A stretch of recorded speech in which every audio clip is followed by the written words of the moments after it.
안녕하십니까. 한의사 교육방송의 하원기 한의사입니다. 오늘은 체질의학에 대해서 말씀드리려고 합니다. 요거는 저의 체질의학에 대한 관점이죠. 다른 분들은 또 다르게 생각할 수 있다고 봅니다. 뭐 제 말이 다 맞는 건 아니니까. 저는 이렇게 보는 게 이제 효율적이지 않나 이렇게 생각해서 말씀드리는 거고요. 또 다른 뭐 더 좋은 선생님들이 있고 또 다른 의견들이 있을 수 있다고는 생각합니다. 저는 이제 제가 체질을 구분하는 근거는 저희 선생님 돌아가신 박창욱 교수님의 그 사계절의 상을 이용한 체질 구별법, 요거를 이제 기본으로 하고 있습니다. 그것을 나름대로 정리해서 활용하고 있다고 생각하고요. 발전을 시켰는지 모르겠어요. 그냥 정리해서 제 나름대로 쓰고 있습니다. 저는 체질을 볼 때 크게 이제 소음인, 태음인, 소양인 세 가지로 구별을 하려고 노력합니다. 태양인은 별로 생각하지 않고 있습니다. 그거에 대해서는 뭐 세 가지 정도 이유가 있는데요. 이제 한 가지는 이재만 선생님의 태양인 처방이 별로 없다는 거죠. 사상의학 개발하실 때도 그렇고 많이 만들어 놓지 않으셨기 때문에 처방 쓰기가 불편하다. 그래서 태양인 별로 생각 안 하고. 그 다음에 이제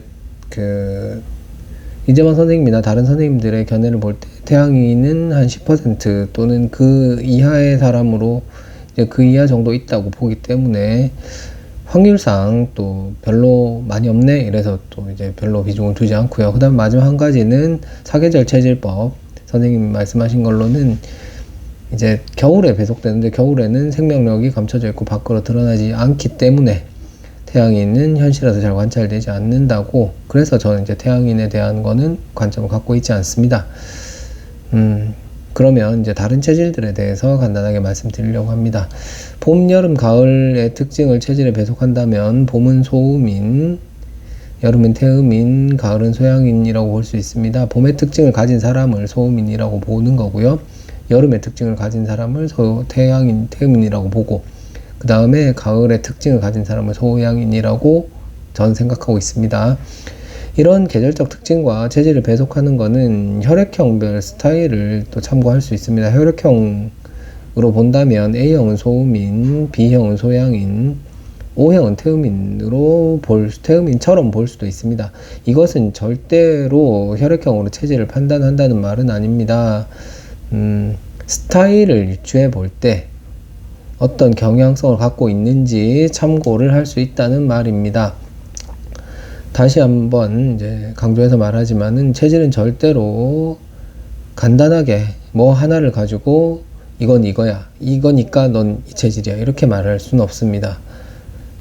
그러면 이제 저의 체질법에서 세부사항을 어떻게 보는지 제가 간단하게 물어보는 것을 중심으로 말씀드리려고 합니다.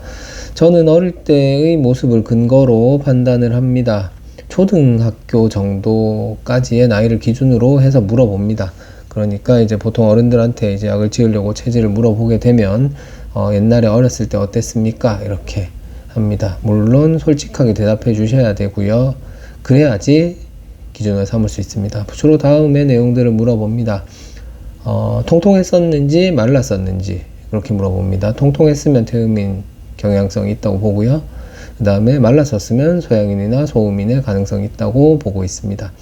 땀이 많았는지 적었는지, 땀이 많았으면 태음인, 땀이 별로 없었으면 소음인이나 소양인이겠지 하고 생각합니다. 운동을 잘했는지 못했는지, 보통 달리기를 예를 들어서 물어보죠. 뭐 운동신경을 물어볼 때는 축구 같은 것을 예로 들어서 물어봅니다. 운동을 잘했으면 소양인, 그냥 보통이거나 못했으면 소음인, 태음인으로 봅니다. 일반적으로는 통통한 아이들은 운동을 아주 잘하는 편은 별로 없기 때문에 이제 태음인은 이 물음 전에서도 이제 걸러지기도 합니다. 이 물음은 이제 소음인과 소양인을 나눌 때 유용하게 사용할 수 있습니다. 그 다음에 한 가지는 이제 편한 친구들과 있을 때 어떻게 행동하는지에 대해서 물어봅니다. 먼저 나서서 뭐를 하자고 하는지, 아니면은 남들이 하자고 하는 것을 잘 따라가는 편인지를 물어봅니다. 자, 그래서 먼저 이렇게 이끌어서 나서는 편이다. 그러면 그게 좀 편하다. 이러면 소양인이고요. 그 다음에 따라가는 편이면 음인 쪽이죠. 태음인이나 소음인 쪽으로 생각합니다. 그 다음에 몸에 털이 많은지 적은지를 물어봅니다. 털이 많으면 태음인, 털이 적으면 소음인이나 소양인으로 생각합니다. 그 다음에 이제 체력이 좋은 편이었는지 약골이었는지 이런 거를 물어봅니다. 약골이었으면 소음인 쪽으로 보게 되죠. 체력이 좋은 편이었으면 뭐 태음인이나 소양인 쪽으로 봅니다.